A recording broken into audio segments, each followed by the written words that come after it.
Amis fermiers, amis fermières, bonjour, bienvenue à la ferme, bienvenue sur Cocotte TV. Aujourd'hui, je vous présente l'Enermax LeakTech 120X, présenté ici en photo sur le packaging.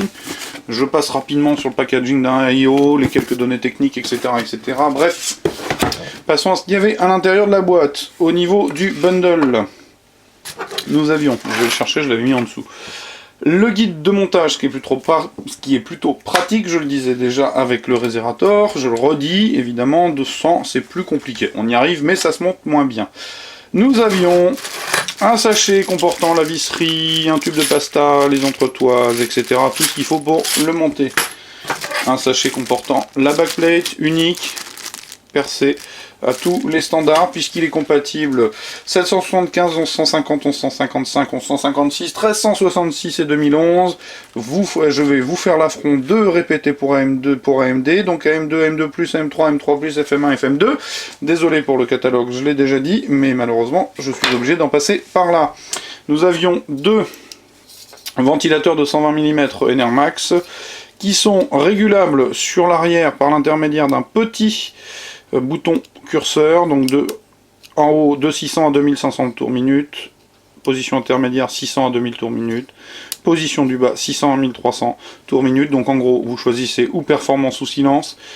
L'ensemble est gainé, pas du début, ce qui est un petit peu raté esthétiquement ici, mais bon.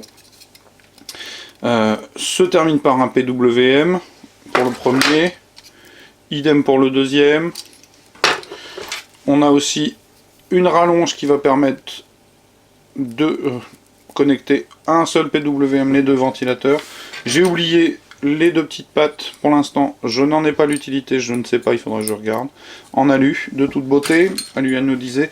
Et j'ai oublié de vous dire en introduction que ce kit qui louche du côté Aztec est aussi accessoirement le plus joli de toute la série, puisque nous avons un radiateur doté de platines alu s'il vous plaît, badgé Enermax avec des gommes rouges, une finition exemplaire, il n'y a rien à dire. D'un autre côté, les platines masquent le radiateur, c'est vraiment très très judicieux.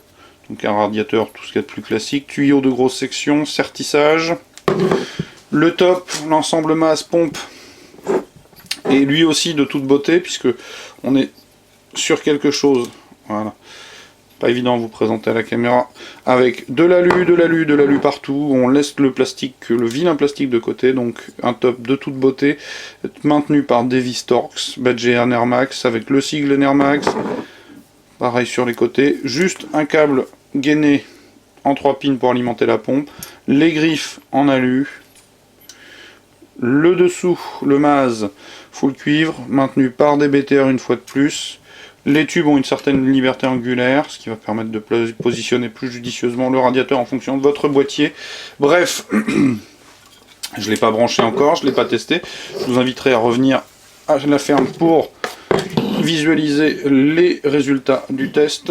En tous les cas, alors je suis désolé, je me bagarre un peu avec parce que les tubes sont assez rigides. En tous les cas, c'est clairement le plus joli. De tous ceux que j'ai reçus récemment, c'est clairement le plus joli, il n'y a rien à dire.